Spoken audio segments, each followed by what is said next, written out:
সংখ্যালঘু মুসলিম রোহিঙ্গা জনগোষ্ঠীর বিরুদ্ধে গণহত্যার অভিযোগে মিয়ানমারের বিরুদ্ধে দায়ের করা মামলার বিচার শুরু হয়েছে। আজ জাতিসংঘের সর্বোচ্চ আদালত আইসিজেতে এই মামলার শুনানি শুরু হয়। এর মাধ্যমে প্রায় এক দশক পর মিয়ানমারের ধর্মীয় সংখ্যালঘু এই জনগোষ্ঠীর ওপর গণহত্যা চালানোর বিচার শুরু হলো। এই মামলা শুধু মিয়ানমারের জন্য নয়, বরং আন্তর্জাতিক আইনে গণহত্যার সংজ্ঞা, প্রমাণের মানদণ্ড এবং প্রতিকার নির্ধারণে গুরুত্বপূর্ণ দৃষ্টান্ত স্থাপন করতে পারে বলে মনে করা হচ্ছে।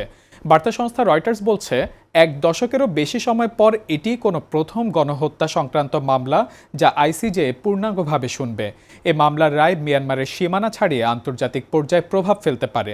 বিশেষ করে গাজা যুদ্ধকে কেন্দ্র করে ইসরায়েলের বিরুদ্ধে দক্ষিণ আফ্রিকার করা গণহত্যা মামলার ক্ষেত্রেও এর প্রভাব পড়তে পারে বলে মনে করছেন বিশ্লেষকরা। 2019 সালে পশ্চিম আফ্রিকার মুসলিম প্রধান দেশ গাম্বিয়া আইসিজেতে এই মামলা দায়ের করে। মামলায় অভিযোগ করা হয়, মিয়ানমারের পশ্চিমাঞ্চলীয় রাখাইন প্রদেশে বসবাসকারী মুসলিম সংখ্যালঘু রোহিঙ্গাদের বিরুদ্ধে দেশটি গণহত্যা চালিয়েছে। 2017 সালে মিয়ানমারের সেনাবাহিনীর অভিযানের ফলে অন্তত 7,30,000 রোহিঙ্গা নিজ ঘরবাড়ি ছেড়ে পালিয়ে প্রতিবেশী বাংলাদেশে আশ্রয় নিতে বাধ্য হয়।